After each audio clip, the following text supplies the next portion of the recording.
সমাজ ইচ্ছা পোষণ করেছি আমরা প্রত্যেক শীর্ষ বরেণ্য ব্যক্তিবর্গদের কাছে বিভিন্ন আকারে শান্তির দূতের পদক পৌঁছে দেওয়ার আমরা যেমন আমি দেখাচ্ছি আমাদেরকে মহামান্য রাষ্ট্রপতি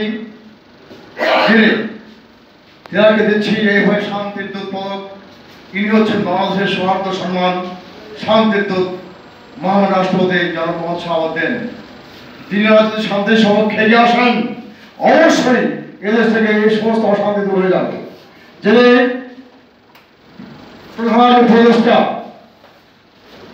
তিনি আমাদের গৌরব সম্মান তাকে দিচ্ছি আমরা আমাদের গৌরব সম্মান শান্তির দূত পদক। ইনশাল্লাহ আমরা সেখানে পৌঁছে দিয়ে আসবো।